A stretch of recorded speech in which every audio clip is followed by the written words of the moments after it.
Hello, and welcome to another episode of Just Off College Avenue. My name is Chelsea. I am the program manager with Career Discovery and Planning, and today we're going to be talking about the job and internship search cycle. So I know there are many students who are going to be looking for internships coming up soon, who may be looking for jobs or getting ready to search for jobs as graduation approaches, and figured this would be a really great opportunity to talk to you all about some strategies and some planning going forth so that way you can be the most successful at landing an opportunity. I want to start off by saying that I did talk with an alum recently who let me know they recommend to start looking for an internship at the end of your freshman year or at the beginning of your sophomore year.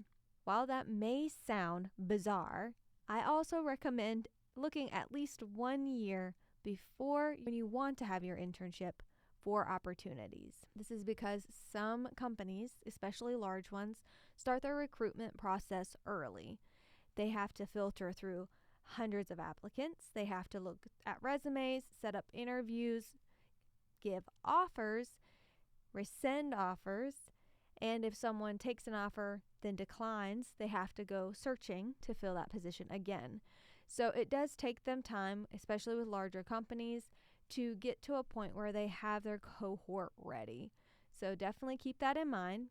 Industries that may need to consider this more seriously would be the ones in finance and hospitality, but there are going to be companies that are large in all industries where this may be a consideration.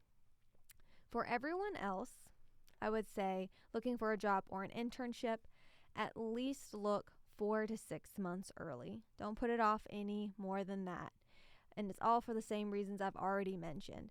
Getting the applications, sorting through them, and actually calling applicants to pull them in for interviews does take time. So you can't expect to put in your application and then have a job by the end of the month. It's just not very realistic. Next, I'd like to let you know that you should still apply to the role even if you do not meet all of the requirements. So this may lean more into the job than the internship search, but definitely still, if you do not have all of the requirements in your internship search, still apply. This is because sometimes while they may want 2 years of experience, 1 year of really good, well-rounded experience could make up for the additional year of okay-ish experience someone has with a company, especially if you received great training and feedback. So definitely still put in for that. And if it's with a smaller company, they're willing to say, this person did really well in their interview. They do have experience, even if it is not nearly as much as we want. And we're willing to give them the grace and the time to train to meet our standards. So definitely still put in for that opportunity. Employers also like to see in an interview if you've got the skills and the willingness to learn and improve. That'll be a huge barrier to overcome for some people looking for jobs and internships. Do you have a growth mindset, or are you kind of set in your ways and unwilling to budge? I will let you know now, having a growth mindset, being elastic, is the best way to land a job, to keep a job. The next piece of advice that I have is to reach out to the recruiter, if you can locate who that is, before you put in the application. Why would you want to do that? Doesn't that seem silly? No. Actually, it's a great way to find out what the recruiter is specifically looking for in a candidate. It also allows you to ask some questions about the company as a whole. You can ask specific questions about cultural fit, what does a day in the life look like, so you can start getting, a feel for if this is going to be a good fit before you put in the application.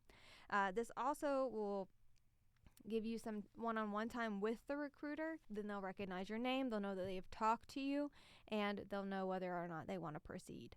So definitely reach out again before you put in your application, because after you put in your application, you can adjust your resume, you can adjust your cover letter to make sure it aligns with what they're looking for.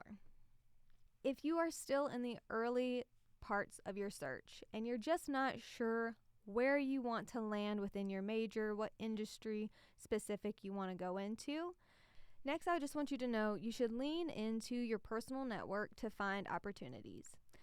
There may be options available with smaller organizations that don't get listed outright because they're not necessarily looking to take anybody on. But if someone reaches out to talk to them, they'd be willing to curate an opportunity for that student. This is specific to internships. And with jobs, there may be a job that could be coming up but just isn't listed yet. And if you leverage your network, you could be top of mind when those opportunities come up. So be sure to talk with not only your friends and their parents, but your parents and their friends, because they would be part of your network. Be sure to reach out to Career Discovery and Planning, or you could reach out to the Alumni Engagement Office to see if there are any alumni that would be within your field of interest that you should talk to. And definitely do not count out the professors and chairs of the departments. They'll be great resources to find opportunities, specific area you want to work in that's not local, and they are from that area. They could have contacts and a way to get you more connected. And they'll also be able to give you industry advice. So it could be specific wordings, specific programs, or jargon that recruiters in that field like to see when they're looking for specific opportunities. So make sure that you talk with them if you don't come and talk to Career Discovery and Planning. I would like to say that applying directly to the company's job posting on their website is going to be the best way to land the job. The reason I say this is because sometimes if you're applying on LinkedIn or Indeed, you're going to put in the application and maybe the job position has already been taken down and they're not taking more applicants for the role. You may also find that the company doesn't even have that opening or hasn't had it for months. And you don't want to submit your information and it just go willy-nilly anywhere. But also on Indeed, specifically, I've heard people say the applications that come in through Indeed sometimes do not translate properly into their system for applicants. And this can make it hard when looking through your resume because it may get reformatted, not because it's your fault, just because that's how the program works. It may not be as compatible. So if you can apply directly through the company's website by searching for a tab or a hyperlink that says careers, employment, job opportunities, or something similar, then it's going to be a better bet for you. So always check the company's website first. This is especially true of small nonprofit organizations because if they have the option to have an application go directly through their website, it's just going to format better. I will say some smaller companies may utilize Indeed or Handshake as their main platform for posting opportunities and not have a landing page on their website. If you find that to be the case, then proceed with putting in the application on those third-party platforms, but otherwise put the application through on the direct website. And the last but very, very crucial piece that I'd like to talk about is to curate your resume and your cover letter for each role that you apply to. This is extremely important because, as we've mentioned previously, certain jobs may value certain skills over others or certain experience over others. And as you read through the job description or the internship listing, you'll be able to decipher what they're going to prefer. Is it the type of coursework that you've already done, or is it the experience you have within a specific program? And it'll allow you to elaborate more on that application. Curating it means that each time you submit it, it may look a little bit different for that specific company. So make sure you have your base model of your resume ready and just tweak it as you need. And same with your cover letter. Make sure that it is referencing the most important parts of the application and how you would be a good fit for that role. If you need more assistance with curating your resume or your cover letter, please feel free to set up an appointment with Career Discovery and Planning so we can help you with that. You can also refer back to our episode, which included Tanya Nations, the Director of Career Discovery and Planning, talking more about resumes. Another part of landing the interview. likely a recruiter is going to reach out to you either via phone or via email. Usually the first way they reach out is by a phone call. So be sure to scan your calls as they're coming in, and if it looks like a number that is their number, because you've done the research, you know that is where they'd be calling from, make sure you pick up the phone and talk to them. Make sure that you have your voicemail box set up and that you have a professional greeting.